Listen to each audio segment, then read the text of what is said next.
My dear students, dear friends, and dear brothers and sisters, once again I welcome to all of you in Dr. Yash Chandra online classes for education. मेरे प्रिय विद्यार्थियों, प्यारे भाई और बहनों, प्यारे साथियों, प्यारे मित्रों, मैं आप सभी लोगों का एक बार फिर से doctor Yash Chandra online classes for education में स्वागत करता हूं। आप सभी लोगों का हार्दिक स्वागत है, हार्दिक अभिनंदन है। प्रिय विद्यार्थियों, दीनदयाल उपाध्याय गोरखपुर विश्वविद्यालय गोरखपुर से जो भी विद्यार्थी बीएड कर रहे हैं उनके लिए बीएड 4th सेमेस्टर में एक कंपलसरी पेपर है जिसका कोर्स कोड है एडू बीएड 115। कोर्स या पेपर का नाम है challenges and issues of education in India, Bharat में शिक्षा की चुनौतियां एवं मुद्दे। डियर स्टूडेंट्स, सत्र 2025-26 में जो भी बीएड के प्रशिक्षु 4th सेमेस्टर में थे उनके लिए इस कोर्स का एग्जाम, इस पेपर का एग्जाम 28 अप्रैल 2026 को संपन्न हुआ। तो आज के इस क्लास में, इस वीडियो के अंतर्गत हम लोग देखेंगे कि 28 अप्रैल 2026 को जो क्वेश्चन पेपर आया था EDU BEd 115 challenges and issues of education in India का, उस क्वेश्चन पेपर में कौन कौन से प्रश्न परीक्षार्थियों से पूछे गए थे।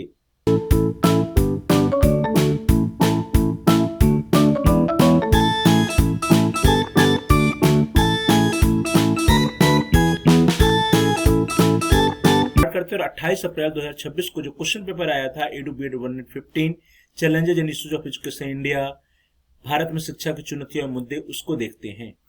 डियर स्टूडेंट्स, देखिए क्वेश्चन पेपर आपके स्क्रीन पर है। EDU BEd 115 BEd 4th semester examination 2025-26 CBCS mode. Paper ID was 2284, that is 2284 2284। Paper name was Challenges and Issues of Education in India.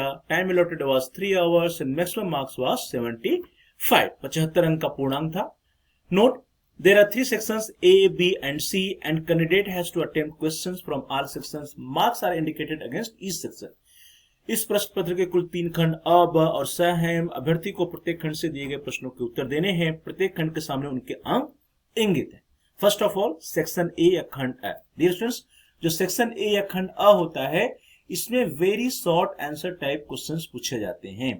तो सेक्शन ए या खंड अ में क्वेश्चन नंबर 1 है और क्वेश्चन नंबर 1 में 5 very short answer type questions पूछे जाते हैं और प्रत्येक प्रश्न जो है 3 मार्क्स 3 अंक का होता है। तो 5 × 3 = 15 मार्क्स का सेक्शन ए या खंड अ होता है। Question number 1, answer all questions, each answer should be in about 150 words. सभी प्रश्नों के उत्तर दीजिए और प्रत्येक का उत्तर लगभग 150 शब्दों में आपको देना है। Question number A, what is the meaning of unity in diversity? विविधता में एकता का क्या अर्थ है? B, what is 360 degree evaluation? 360 degree या 360 डिग्री मूल्यांकन क्या है? C, what is the importance of practical working in the BEd programme? BEd कार्यक्रम में प्रायोगिक कार्य का क्या महत्व है? What is the importance of practical works in the BEd programme? और प्रैक्टिकल वर्किंग लिखा हुआ है यहाँ पे, प्रैक्टिकल वर्किंग और practical works in the BEd programme. ये होना चाहिए what is the importance of practical work in the BEd programme? BEd कार्यक्रम में प्रायोगिक कार्य का क्या महत्व है? D, differentiate between evaluation and assessment? मूल्यांकन और आकलन में अंतर लिखिए। E, what do you understand by the problem of students unrest? छात्र असंतोष समस्या से आपका क्या तात्पर्य है? ये सेक्शन ए के प्रश्न थे, 5 questions, very short answer type. Now the section B, खंड ब। Note, answer all questions of the following. Each answer should be in about 400 words. निम्नलिखित सभी प्रश्नों के उत्तर दीजिए। प्रत्येक उत्तर लगभग 400 शब्दों में होना चाहिए। ध्यान दीजिए डियर स्टूडेंट्स, खंड ब जो है इसमें टोटल 4 क्वेश्चंस होते हैं, 4 प्रश्न होते हैं और each question is a 5 marks, 5 अंक का होता है। तो 4 × 5 = 20 मार्क्स का आपका सेक्शन बी होता है। ये जो सेक्शन बी या खंड ब में प्रश्न दिए होते हैं, प्रश्न जो है इनमें ऑप्शंस होते हैं, विकल्प होते हैं और के साथ प्रश्न आते हैं। आपको प्रत्येक प्रश्न में ए अथवा बी में से किसी एक प्रश्न का उत्तर लिखना है। जैसे क्वेश्चन नंबर 2 है तो क्वेश्चन नंबर 2 का ए होगा अथवा में बी होगा। तो आपको ए या फिर बी का आंसर लिखना है, दोनों का आंसर नहीं लिखना है। अगर आप दोनों का आंसर लिख देते हैं एक ही प्रश्न के ए और बी दोनों का, तो फिर आपका जो पहला प्रश्न है, पहला आंसर है वो चेक होगा, दूसरा आंसर जो आपका कैंसिल या रिजेक्ट हो जाएगा और आपका नुकसान हो जाएगा। प्रश्नों को देखते हैं। Question number 2A, what are the characteristics of the curriculum in primary education? प्राथमिक शिक्षा में पाठ्यक्रम की क्या विशेषताएं हैं या प्राथमिक शिक्षा में पाठ्यक्रम की विशेषताएं क्या हैं? और अथवा B, explain the schemes of Sarva Shiksha Abhiyan in the present time? वर्तमान समय में सर्व शिक्षा अभियान की योजनाओं को स्पष्ट कीजिए। तो यहाँ देखिए क्वेश्चन नंबर 2 में ए अथवा बी दिया है, तो आपको या तो ए का आंसर लिखना है या आपके पास ऑप्शन है आप बी का आंसर लिख सकते हैं, लेकिन दोनों का आंसर नहीं लिखना है। ए और बी अगर आप दोनों का आंसर लिख देते हैं तो आपका पहला आंसर जो भी लिखे होंगे वो चेक होगा और दूसरा आंसर आपका रिजेक्ट हो जाएगा।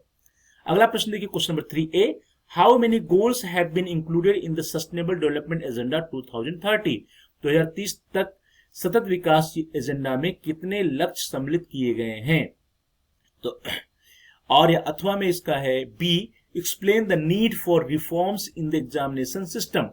परीक्षा प्रणाली में सुधार की आवश्यकता क्या है, स्पष्ट कीजिए। Question number 4A, how can a teacher develop a sense of national feeling that is nationalism among students, explain clearly. शिक्षक विद्यार्थियों में राष्ट्रीय भावना कैसे विकसित कर सकता है, स्पष्ट व्याख्या करिए। और अथवा B, what is the role of a teacher in the evaluation of a students holistic development. छात्र के समग्र विकास के मूल्यांकन में शिक्षक की भूमिका क्या है? छात्र के समग्र विकास के मूल्यांकन में शिक्षक की भूमिका क्या है? Question number 5A, what is the main objective of assessment in the national education policy 2020, explain it clearly.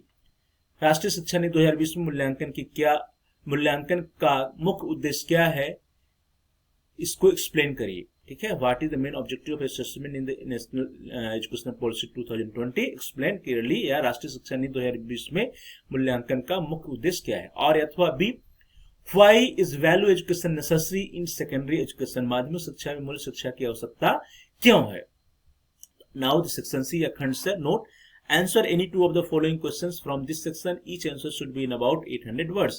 इस खंड से किन्हीं दो प्रश्नों को उत्तर दीजिए, प्रत्येक उत्तर लगभग 800 शब्दों में होना चाहिए। ध्यान दीजिए, जो सेक्शन सी या खंड स होता है इसमें लॉन्ग आंसर टाइप क्वेश्चंस पूछे जाते हैं, और यहाँ पे जो सेक्शन सी में प्रत्येक प्रश्न जो है 20 मार्क्स 20 अंक का है, और दो प्रश्नों को उत्तर परीक्षार्थी को लिखने हैं, तो टोटल 2 × 20 = 40 मार्क्स का सेक्शन सी होता है। और यहाँ पे जो आंसर लिखना है परीक्षार्थी को अधिकतम 800 शब्दों में लिखना है, लगभग 800 शब्दों में लिखना है। प्रश्नों को देखिए, प्रश्न संख्या 6, question number 6, describe in detail the relationship between women's education and women's empowerment. स्त्री शिक्षा और महिला सशक्तिकरण के बीच संबंध का विस्तार से वर्णन कीजिए। Question number 7, explain in detail the new structure of school education, that is 5+3+3+4 under the national education policy, that is NEP 2020।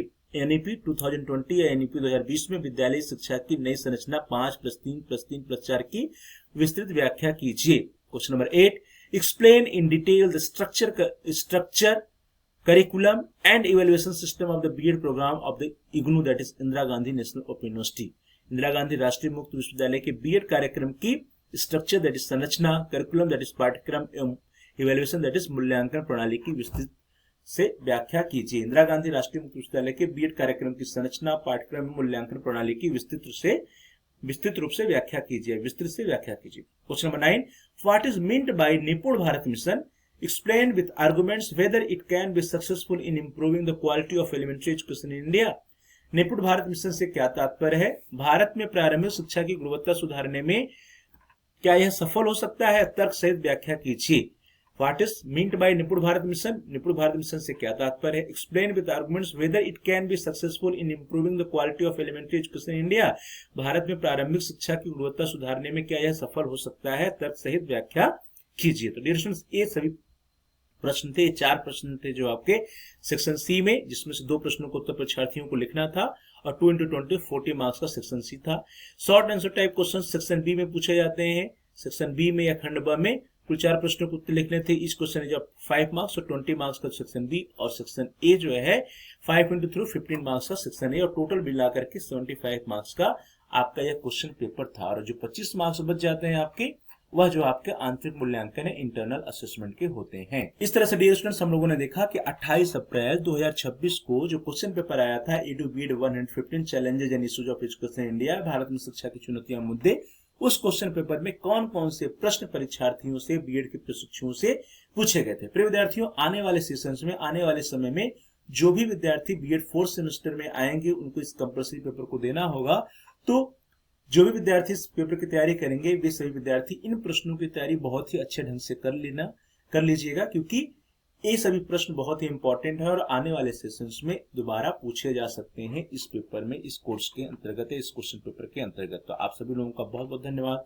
Thanks for watching, thanks to all of you. Please like, share and comment on the video. Dear students, आप इस video को like करिए, इस video को अपने friend circle में अधिक से अधिक शेयर कीजिए, जिससे कि आपके सहपाठी भी आपके साथी भी अपनी तैयारी अच्छी ढंग से कर पाएं। और साथ साथ यदि आपका कोई सुझाव है तो आप कमेंट्स भी कर सकते हैं। और यदि अभी तक आपने चैनल को सब्सक्राइब नहीं किया, कृपया आप चैनल को सब्सक्राइब कर लीजिए। जहां पर सब्सक्राइब लिखा है उसके बगल में एक बेल का आइकन, उस बेल के आइकन को प्रेस कीजिए। उसको प्रेस करने पे, दबाने पे कुछ ऑप्शंस आते हैं, उसमें से आप आल के ऑप्शन को सिलेक्ट कर लीजिए। उससे यह होगा कि आपके कोर्स से रिलेटेड जितने नए वीडियो जाएंगे उसकी सूचना, नोटिफिकेशन आपको समय से मिल जाएगा और आपका कोई भी वीडियो मिस नहीं होगा। तो dear students, please like, share and comment on the video. Also subscribe the channel and press the bell icon all. आप सभी लोगों का बहुत बहुत धन्यवाद। Thanks for watching. Thanks to all of you.